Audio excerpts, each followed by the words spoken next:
Madame la Présidente, mes chers collègues, je souligne tout d'abord les efforts importants qui ont été faits en matière de maîtrise de fonctionnement, notamment dans le mécanisme de mutualisation des services de marché et de la ville de Reims. Comme vous l'avez déjà dit antérieurement, c'est dans la durée que l'on pourra pleinement apprécier les gains de fonctionnement de la communauté urbaine.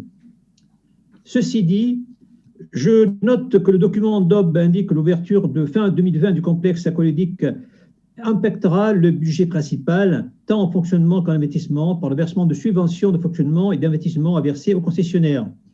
C'est là une évidence qui est mise en avant pour prévenir de l'impact de cette réalisation, dont on ne peut par contre que se saluer l'importance, mais qui a, selon moi, aussi une incidence sur l'endettement réel de la communauté urbaine, comme il en aura en matière de dépenses.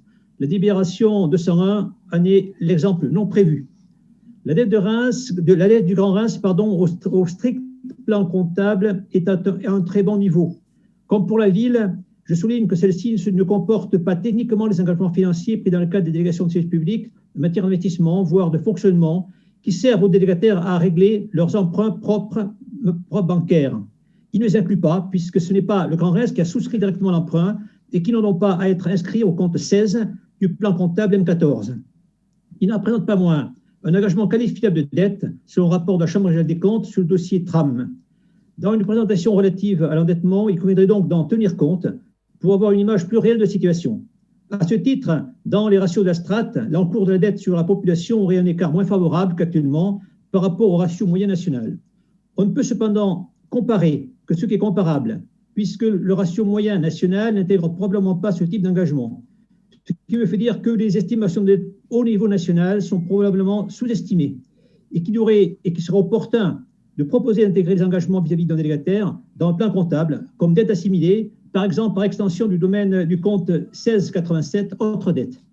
Pour ce qui est des actions projets, pas de remarques particulières, si ce n'est qu'une certaine prudence s'impose dans les engagements juridiques, les dépenses au regard de la situation économique à venir et actuelle, que vous avez d'ailleurs souligné.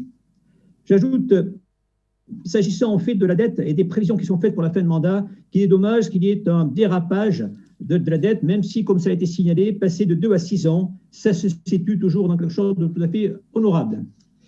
Je rajoute enfin une simple remarque technique, tout en saluant le travail qui a été fait pour fournir un document comptable intéressant, que les camemberts auraient mérité d'être mieux présentés, notamment en des sous-parties de nature et de dépenses, pages 18, 19 et 23, et dans moins de mesures de recettes, pages 14 et 15. Certes, les couleurs, lorsqu'elles sont différentes, permettent de s'y retrouver, mais quand elles sont proches, pas du tout. Donc, proposition que je fais pour un prochain document, indication du pourcentage dans le descriptif qui permettrait de mieux faire le lien entre la nature de dépenses et sa représentation du camembert. Merci.